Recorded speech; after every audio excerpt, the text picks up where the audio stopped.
Praise the Lord. Good morning. आज सुबह के मनन में मैं आपका स्वागत करता हूँ। आज मैं आपके लिए पढ़ने जा रहा हूँ मत्ती अध्याय 16 का 18। यहाँ लिखा है, और मैं भी तुझसे कहता हूँ कि तू पतरस है और मैं इस पत्थर पर अपनी कलीसिया बनाऊँगा और अधोलोक के फाटक उस पर प्रबल न होंगे। हालेलुया।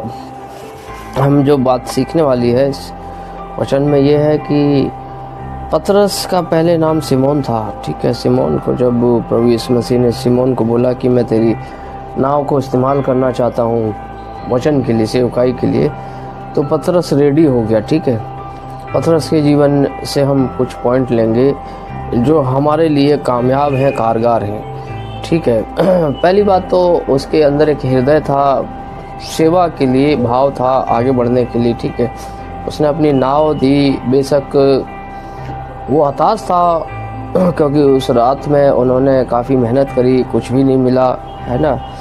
लेकिन दूसरी मॉर्निंग जब प्रभु यीशु मसीह आए उसके पास, उसने कहा कि प्रभु यीशु मसीह ने कहा मैं तेरी नाव को इस्तेमाल करना चाहता हूँ। ठीक है, तो उसने आदर किया। पहली बात तो आदर किया कि ये एक धर्म गुरु है, ये शिक्षा देने के लिए आया है, तो उसने मना नहीं करा। बेशक वो इटरनली परेशान था, उसके जीवन में वो बहुत सारी बातों को लेकर चिंतित हो सकता है, लेकिन उसने कहा नहीं प्रभु आप बैठिए, है ना, जब तक इस्तेमाल कीजिए।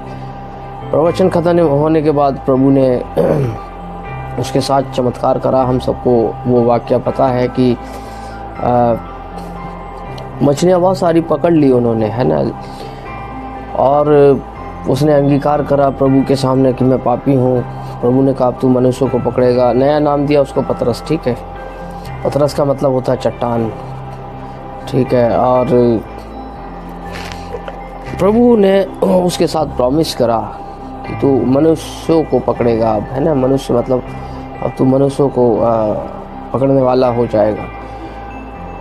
प्रभु यीशु मसीह ने उसके साथ कई वायदे करे। उसके अंदर एक हृदय था, सेवा भाव था, है ना। बेशक जल्दबाजी थी जीवन में, लेकिन उसके अंदर एक भाव था सेवा का। प्रभु ने कहा कि मैं इस पत्थर